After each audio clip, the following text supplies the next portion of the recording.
Hello, welcome back to the Watford Way for our latest Watford FC news update. This isn't the update I really wanted to be bringing you on this Monday afternoon, but as you're all aware, Daniel Bachmann at the very end of our last game against Sheffield United was stretchered off the pitch with what looked to be at the time a very serious injury. Watford FC and Tom Cleverley today on Monday afternoon via the website watfordfc.com have issued the following article to shed some more light on the severity of his injury. I'm going to take some quotes from that article for you now so we can discuss the future of Daniel Bachmann this season and beyond at Watford FC. So Tom Cleverley said that he wanted to update supporters on Daniel Bachmann, of course, because the majority of us were all very concerned when we saw the scenes at the end of that Sheffield United game. So Tom Cleverley started by saying it is a significant injury for Dan, unfortunately. However,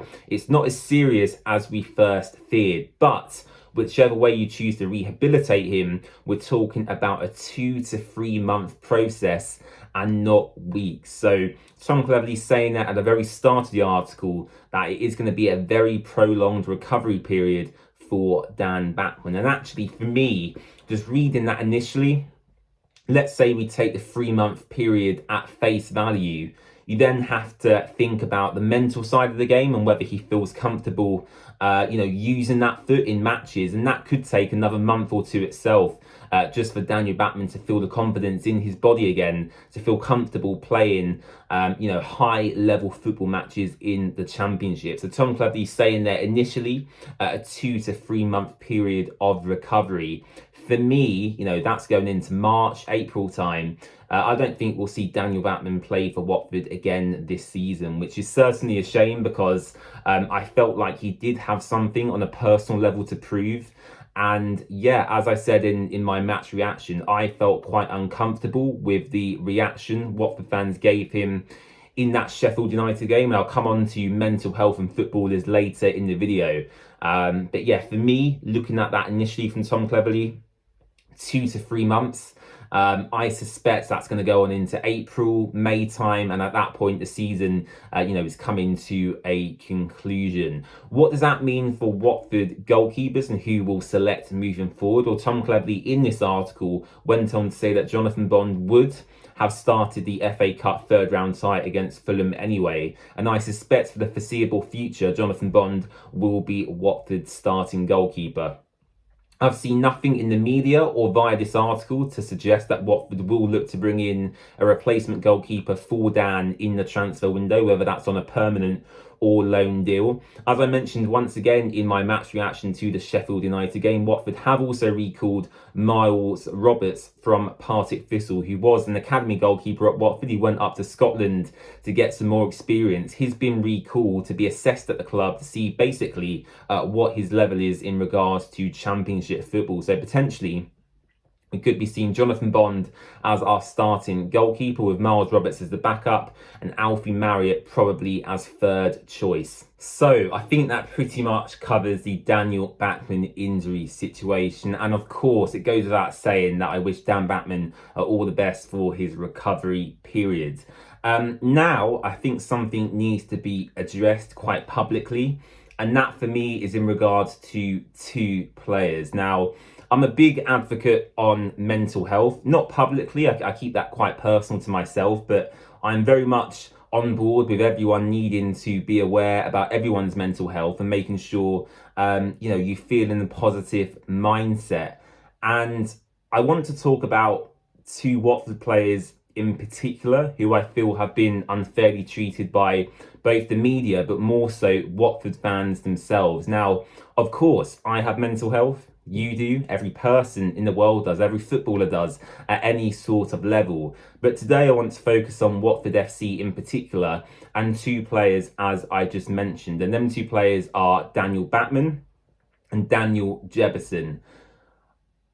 I am really struggling to kind of speak about this today, but I do feel it needs to be said because what I've read from lots of people and from what I've heard in the ground with my own ears is absolutely unacceptable.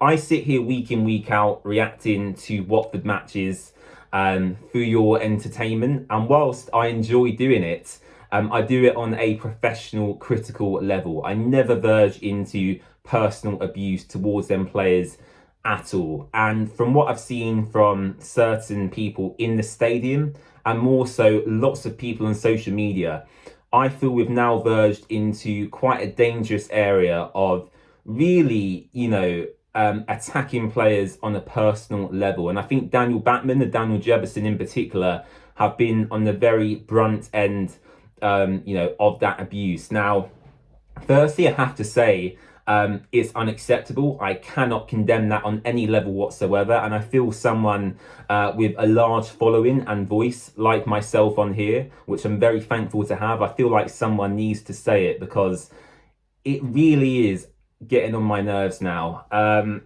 don't want to get too emotional about it because I don't want to sit on here and give you, any personal anecdotes from myself because I don't feel that's acceptable at the moment. However, oh my God, I mean, some of the stuff I've been reading about Jefferson, actually, in particular, is disgusting. It's disgusting stuff. And I really wish people would take a long, hard look at themselves in the mirror. These are two players who, while they're not performing at the required level on the pitch for Watford at the moment, I'm sure they are trying their hardest to do their best for our club. And I don't doubt that at all for any moment. And to see some of the things people are saying about both of them players, I just find really, really sad to see. Daniel Bachmann, when he got injured, people were actively celebrating the fact he got injured.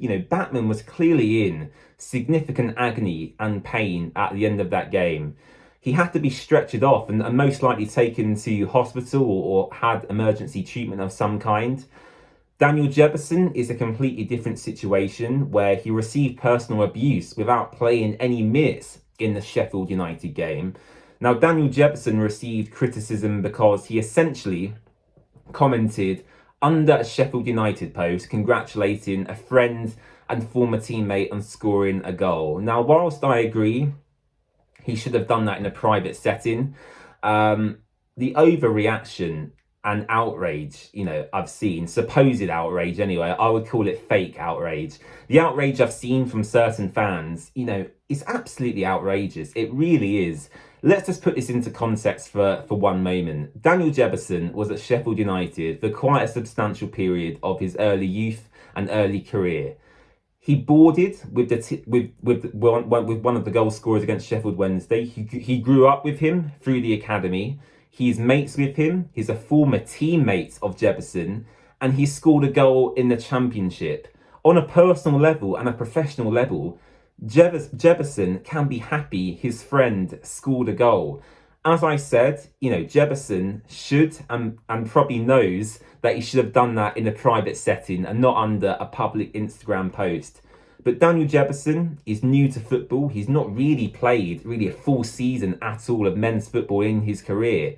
And from his perspective, he was just congratulating, a friend on scoring a goal. And some of the comments I've seen towards Jefferson are, I just feel sad about the whole situation, really. And whilst not wanting to break confidentiality here, I've spoken to two people who are quite close to Bachmann and Jefferson, and they essentially agree with what I've said, where, footballers are humans, and whilst they can take constructive criticism, in the workplace, your family, you can take constructive criticism to improve. Whilst players can take that, some players, cannot take personal, vilified, angry abuse. Some players cannot cope with that. And I think as Watford fans, especially after Graham Taylor match day, in which the game was held on, I feel as people, we are better than what I've seen in the stadium and on social media in the past week. So I apologise for kind of my rambling there, but I feel it's right that someone, with a prominent following, calls out some of the vicious, abuse that's been seen on social media and in the stadium, in the past few weeks, because It's not acceptable. I feel it culminated in that game against Sheffield United. And moving forward, as supporters, let's support the team. Let's support our players. Why are we, during matches, abusing our own? It's absolutely, it seems crazy to me. But yeah, I'll leave it there. I'm not happy with what I've seen, but I hope people will calm down, learn their lessons, hopefully. And as I said, we're football supporters. We support a club. That club is Watford. And we can't change who plays for us. We can't change the mistakes that happen on the pitch.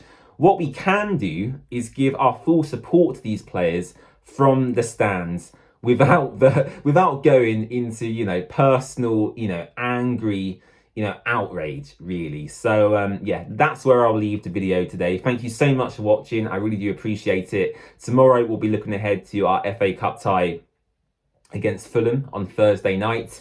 And apart from that, I'll see you very, very soon. Bye-bye.